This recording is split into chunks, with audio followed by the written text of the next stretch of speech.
Hey there, and welcome to U Talk. We highlight stories from across Canada, the diverse cultures and communities living here, and organizations that help make life the best it can be. I'm your host, Ryan Funk. With the news we've been seeing about residential schools, understanding and acknowledging the pain of Indigenous communities is more important than ever.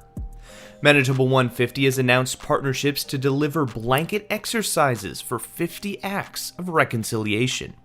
I talked with Ray Bridges, a board member of Manitoba 150, on how people can get involved in what the conversation on diversity and reconciliation looks like.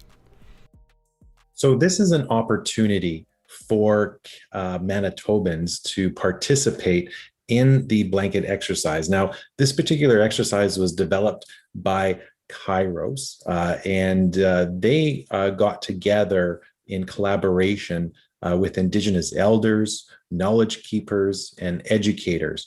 And they all came together and decided, we want to create a program that bridges understanding between non-Indigenous and Indigenous people in terms of what is the history of what Indigenous people went through in terms of colonization and when the settlers first came over.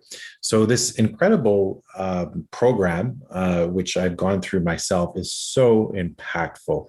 It really is a great collaborative approach in fostering awareness and education. And throughout the experience that an individual goes through, they are taken on a journey of what Indigenous people experienced in terms of everything from what happened in terms of first contact and taking us all the way through to rights that were taken away, the reserve system, residential schools, and where we kind of stand today. It is very powerful. It's delivered online. So this is an online virtual program. We're not asking anyone to gather in person. And through that, I have to say, though, they have done a tremendous job in adapting this program. The original version of the program and the blanket, why they call it the blanket exercise, because they used an actual physical blanket and everyone would come physically together. But now we've done it virtually. Can you walk me through what the actual physical event would look like and how the virtual version or how it's kind of been translated? So essentially, instead of using a physical blanket as part of the exercise, and these are one of those things that you kind of have to experience. I'll do my best in terms of explaining it. But essentially what they've done is in a virtual format is everyone's going to use a sheet of paper to represent a blanket. And they walk you through an exercise of dividing up that paper into sections. And they explain what those sections are. Then they take you on a journey. Essentially what happens is that you are to take away pieces of that blanket and of that journey to signify things that Indigenous people that were taken away from them. So it is a historical context. And so you kind of walk through that kind of experience of having to physically take away what is supposed to represent either your community or your home. As I said, it's difficult to explain. It's something you have to experience and walk through, but it's very impactful. Mm-hmm. And especially with the news that we've been seeing coming out the past couple of weeks, initiatives and events like this, it can't be understated how important it is to kind of improve that awareness and understanding. Yeah, it's all about, education. And this program really has done a fantastic job, right? Because it has, as mentioned, brought together the knowledge keepers and the elders to design the program. And this program is delivered by an Indigenous person. How do people participate in this event? How do they find out about it? How do they sign up? Yeah, so the easiest way is to go to manitoba150.com and you'll see right on the front page, there's a section on the blanket exercise. And if you click through there, it'll explain more about the exercise and take you through the partners who can sign you up if you're interested. The program is going to be delivered on and around September 30th. Our goal is to deliver 50 of these programs across the province. And so you would register and then they would come back to you and let you know which date that you could get in on. It's a kind of limited timesheets right now, so you got to make sure you sign up then. Yeah. So please sign up. You have to go in. It is based on, first come, first serve, and it is free, and is a great opportunity for education and understanding. You mentioned before one of the essential elements of celebrating the 150th anniversary of Manitoba is to engage Manitobans in this conversation about diversity and reconciliation. What do those conversations look like? So those conversations is really about taking the time to understand the truth of what the history is for Indigenous people.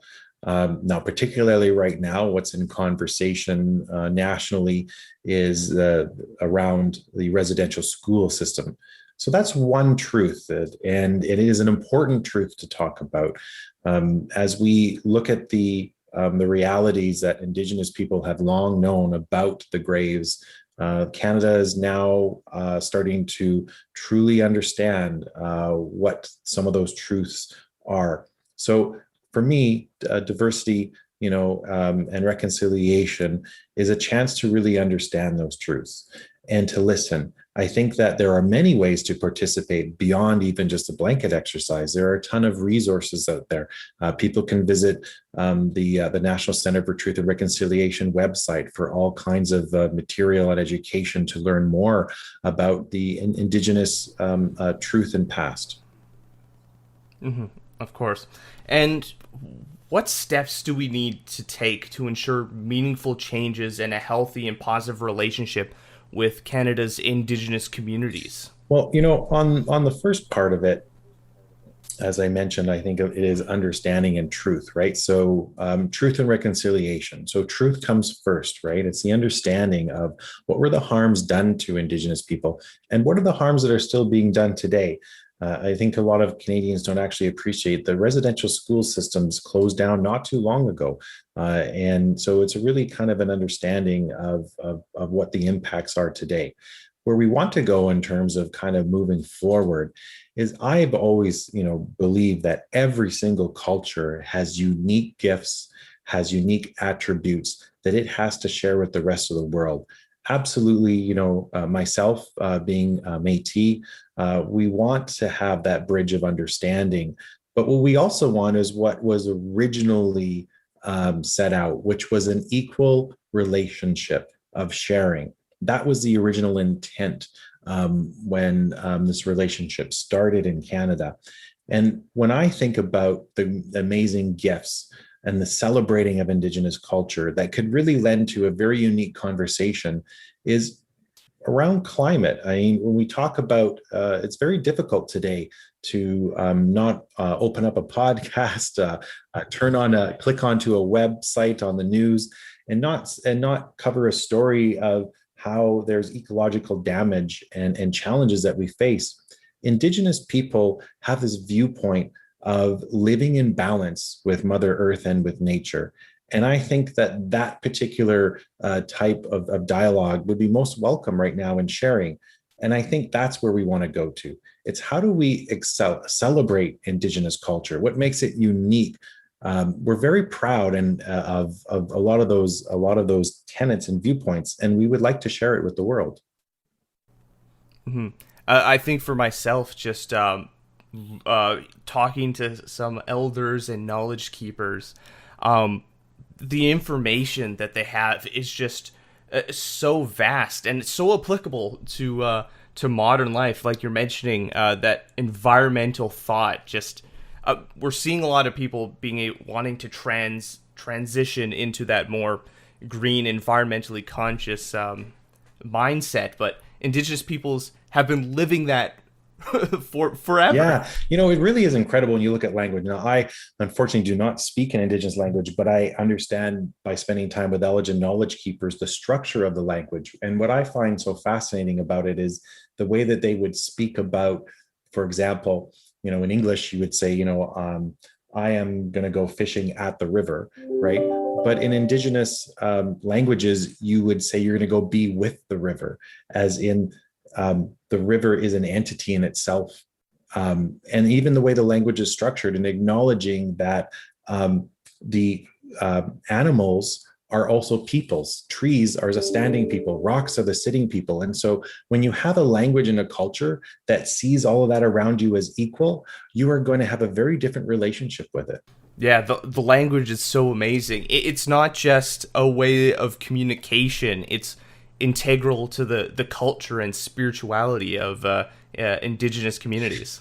Yeah, and so with that, I believe that our journey of truth and reconciliation is growing into the true image of what we want Canada to be, a place where all cultures thrive, are respected, and that there are gifts for every culture to share. Yeah, Canada talks about being multicultural, but we need to ensure that the First Peoples have an opportunity to share their voices as well. Yes, and that means listening and understanding of the truth about the past, which Canada is now starting to, for the first time, I feel, have that, and from a national context, through the discovery of the unmarked graves. And my heart goes out to those families and the healing.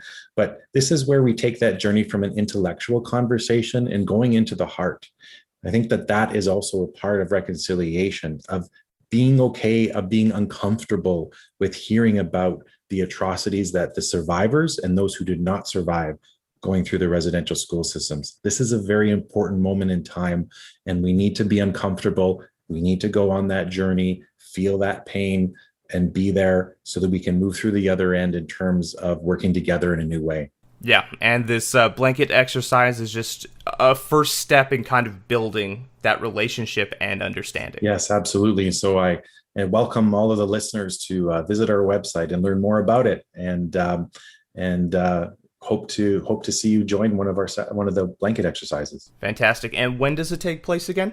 It'll be all around September 30th. So please visit our website at manitoba150.com. Is there anything else that you would like to share at this time, Sky?